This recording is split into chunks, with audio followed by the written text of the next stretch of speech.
নমস্কাৰ। অসমত বৰ্তমান মিয়া সম্প্ৰদায়ৰ প্ৰতি এক গণ আন্দোলনৰ সৃষ্টি হৈছে আৰু এই আন্দোলনৰ তীব্ৰতা উজনি অসমত বেছিকৈ প্ৰভাৱ পৰা দেখা গৈছে।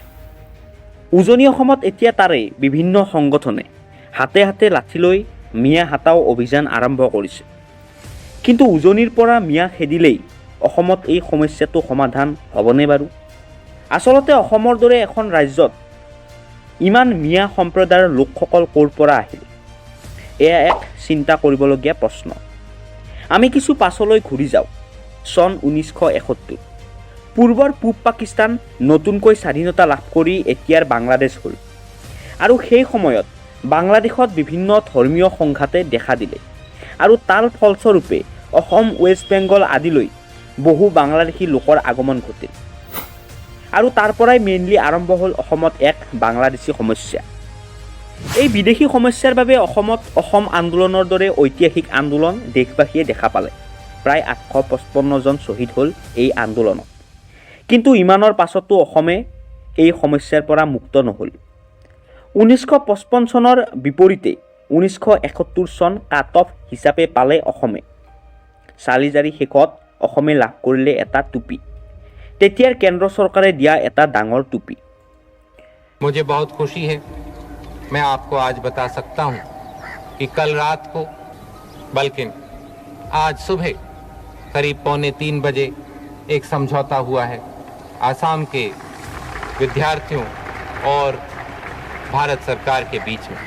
যোৱা কিছুদিন আগতে ধিঙত সংঘটিত হোৱা এক ধৰ্ষণ কাণ্ডই সমগ্ৰ অসমখন জোকাৰি গ'ল, যাৰ ফলত এতিয়া পুনৰ অসমত মিয়াৰ বিৰুদ্ধে এক জাগৰণ সৃষ্টি হৈছে। উজনিৰ পৰা মিয়া খেদি দিয়া হৈছে। এইফালে এই কাণ্ডৰ বিৰোধিতা কৰি বহু সংখ্যালঘু সংগঠনে অসমত মিয়াৰো সমানে অধিকাৰ আছে বুলি মন্তব্য প্ৰদান কৰা দেখা গ'ল। মিয়া লোকবোৰে উজনিলৈ মাছ আমদানি নকৰোঁ বুলি ক'লে বিনিময়ত অসমৰ পৰিৱেশ আৰু ভয়ানক হ'ল। বহু ঠাইৰ পৰা মিয়া লোকসকল পলাই নিজৰ ঘৰলৈ উভতি যোৱা দেখিবলৈ পোৱা গ'ল। অসমৰ মুখ্যমন্ত্ৰী ডক্টৰ হিমন্ত বিশ্ব শৰ্মা ডাঙৰীয়াই যোৱা কিছুদিনৰ পৰা মিয়াৰ বিৰুদ্ধে হুংকাৰ কৰা দেখা গ'ল।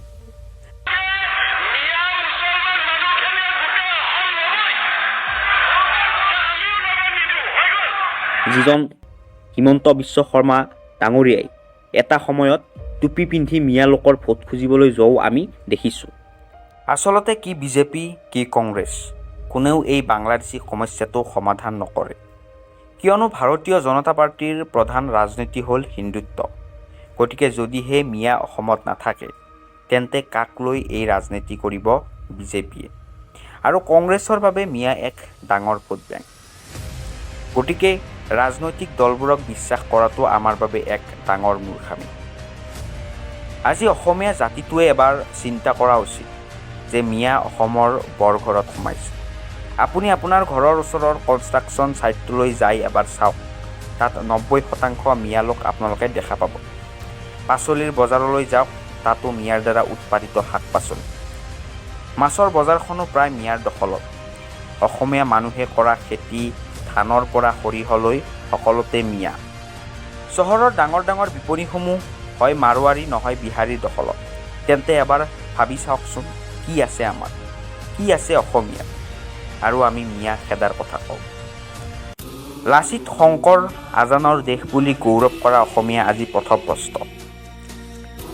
সৌ ওখ অট্টালিকাবোৰ এদিন আমাৰে আছিল বুলি গৌৰৱ কৰা অসমীয়া জাতি আজি ঘৰতে একাষৰীয়া। ভৱিষ্যতৰ অসমীয়া জাতি ঘৰতে অতিথি হ'ব আৰু এয়া বাস্তৱ সত্য।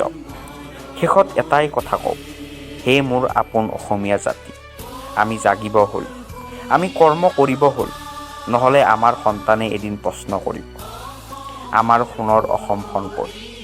যদিহে আপোনালোকে ভিডিঅ'টো ভাল পালে তেনেহ'লে চেনেলটো ছাবস্ক্ৰাইব কৰিব। ধন্যবাদ। জয় আই অসম।